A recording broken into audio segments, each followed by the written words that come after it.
वृश्चिक राशि वालों कैसा रहेगा आपके लिए 13 अप्रैल से 19 अप्रैल का ये सप्ताह, ये जान लेते हैं। चंद्रमा इस सप्ताह की शुरुआत में आपके लिए आपके चौथे भाव में राहु के साथ वहां से ही शुरुआत करेंगे और फिर बाद में मीन राशि और मेष राशि में भी प्रवेश करेंगे। मीन राशि में पंचम भाव में आपके राशि के अनुसार शनि, मंगल, बुध, सूर्य पहले से, हालांकि सूर्य 14 अप्रैल के बाद राशि परिवर्तन करके अपनी उच्च राशि में छठे भाव में चले जाएंगे और वहां शुक्र है।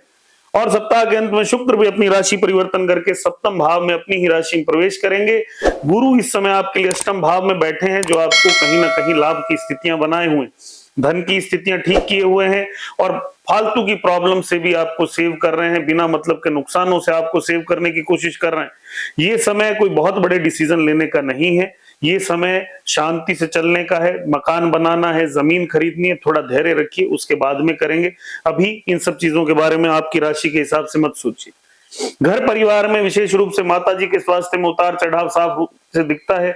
आपकी भी मनोस्थिति कहीं ना कहीं डावाडोल रहेगी, वैचारिक रूप से बहुत ज्यादा विचार, इमेजिनेशन बनी रहेगी, जिससे आपका मन और दिमाग दोनों डिस्टर्ब रहेंगे। नींद आने में समस्याएं हो सकती हैं या वर्कलोड आपको इतना ज्यादा बना रहे कि आपको आराम करने का मौका ना मिले।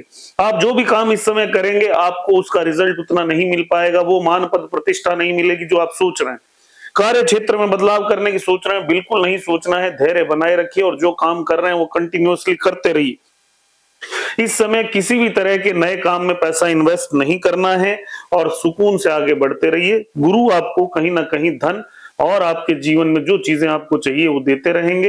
लीगल प्रॉब्लम्स इत्यादि जीवन में चल रही हो तो वहां पे आने वाले समय में सूर्य के राशि परिवर्तन करने के बाद आपको जीत मिलती हुई दिखती है। पत्नी का स्वास्थ्य 14 अप्रैल के बाद कहीं ना कहीं आपको डाउन होता हुआ दिखेगा, उनकी आंखों में समस्याएं देखने को मिल सकती हैं और ये समस्याएं आगे चल के बढ़ती हुई दिखेंगी। चंद्रमा जो सप्ताह के शुरुआत में आपके चौथे भाव में है, आपकी मनोस्थिति, मूड स्विंग्स, घर की जो महिलाएं हैं उनके साथ कहीं ना कहीं टकराव, घर में सास बहू का टकराव, माँ बेटे का टकराव, ये बनता हुआ दिखेगा। आपस में विचार मिलेंगे नहीं। पढ़ने लिखने वाले बच्चों के लिए ये सप्ताह उनके मनोस्थिति को थोड़ा सा डावाडोल कंटिन्यूअसली बनाए रखेगा। हेल्थ की बात करें, मैंने आपको बता दिया, अपना ध्यान रखिए। इस समय कॉम्बिनेशन वाइज आंखों के ऊपर नकारात्मक प्रभाव, विशेष रूप से अगर आपकी पत्नी है तो उनके, या आपके पिता हैं तो उनको हार्ट का ध्यान रखना है, अपने दिल का ध्यान रखना है और अपने जीवन में आगे बढ़ना है। रिलेशनशिप की बात करें, प्रेम संबंधों के लिए भी ये समय अच्छा नहीं है। पुराने कोई प्रेम संबंध थे जो नेगेटिव थे आपके लिए, वो फिर से लौट के आ सकते हैं। आप फिर उनसे कनेक्ट मत होइएगा क्योंकि फिर वही परेशानियां आपको मिलेंगी। या किसी प्रेम संबंध की वजह से अब आपके ऊपर कोई आक्षेप लग सकता है, आरोप लग सकता है, आपके ऊपर बिना मतलब की निंदा हो सकती है।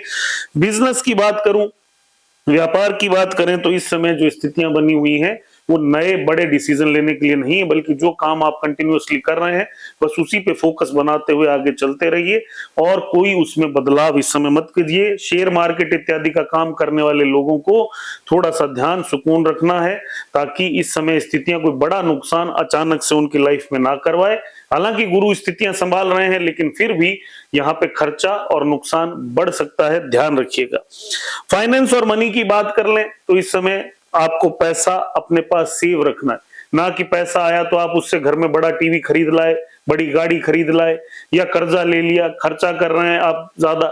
सरकारी सेवाओं में जो लोग हैं विशेष रूप से उनके लिए समय ठीक है, उनको उन्नति मिल सकती है, उनको पदोन्नति मिल सकती है। जो नौकरी में है उनको पदोन्नति मिल सकती है, लेकिन नॉर्मली ये कॉम्बिनेशन अभी ठीक नहीं है। रेमेडी क्या करनी चाहिए वृश्चिक राशि वालों को? तो सबसे पहली और सबसे जो जरूरी रेमेडी है वो रेमेडी है भगवान विष्णु के मंदिर जाइए, लक्ष्मी और विष्णु जी की साथ में उपासना करिए, विष्णु सहस्त्र नाम का पाठ करिए, इससे आपको हिम्मत मिलेगी, लाभ मिलेगा। और कुत्तों को मीठी रोटी खिलाते रहिए, उनका ब्लेसिंग लेते रहिए। किसी फकीर को, किसी साधु को दान जरूर दीजिए, उससे कुछ लेना नहीं है, सिर्फ दान देना है, आपको बहुत लाभ मिलेगा। कोई आपके आसपास शमशान हो, वहां पे कोई पीपल का पेड़ लगा हो, कोई सुनसान जगह पे पीपल का पेड़ लगा हो, वो सूख रहा हो, उसमें एक बाल्टी पानी डालिए, ये आपको बहुत लाभ देगा। धन्यवाद।